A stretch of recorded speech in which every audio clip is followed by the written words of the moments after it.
so have I, where I felt like I wasn't sure where the next breath was coming from. It was spiritually so heavy in the environs of the spirit realm, oppressively pressing down. All hope, from a census point of view, all hope that we should be saved was then taken away. That's we. Luke was there. This must have been the worst storm in all of their experience. That's the prince of the power of the air orchestrating it against one little old wheat-carrying ship out of Alexandria, picking up a little old Apostle Paul and Luke and Aristarchus, and the enemy was able to focus all his attention to try to eliminate these men.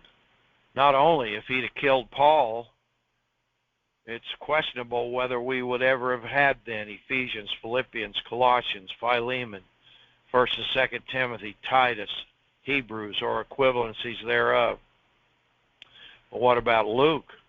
Luke had not yet written the book of Acts. He's living it here. He wrote it after the end of the book of Acts, clearly by revelation. Also, the Gospel of Luke, what would have been missed out on if the adversary had succeeded in killing these great men.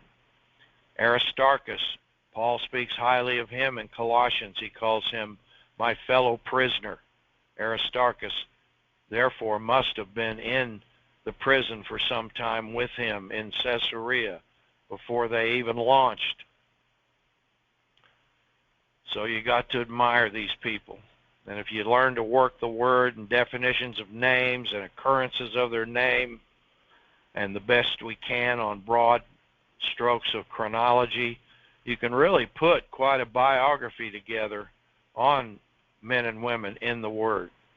Of course, that brings up to mind another great work, where the best works I know are by this regarding short biographies of the individual men and women of the Bible, Herbert Lockyer, L-O-C-K-Y-E-R. I've had several copies over the years. This one looks pretty new, from Zondervan Press, one of the huge Christian publication presses. Yeah, copyright 2005.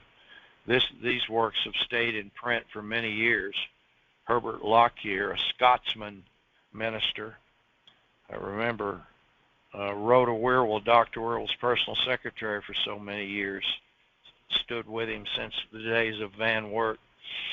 Rhoda's the one that typed up my autobiography, VP and Me, the first one that ever really read it. And I always remember she'd been typing on it and grabbed me at the lunchroom one day and had tears in her eyes and told me that that book I wrote was incredible. She said, I laugh, I cry, I can hardly keep typing.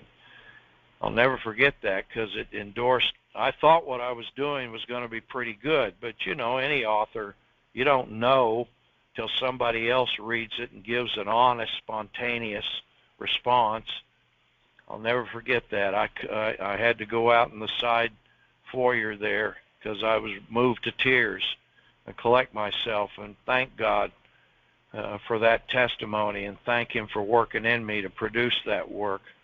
But Rhoda told me one day that when she was a young teenage girl, Herbert Lockyer came to her local church in Lancaster, Pennsylvania, and spoke and taught there, and he stayed with them overnight, stayed in their home. So I thought that was really cool that she crossed paths with this man. It's a great piece of work. Again,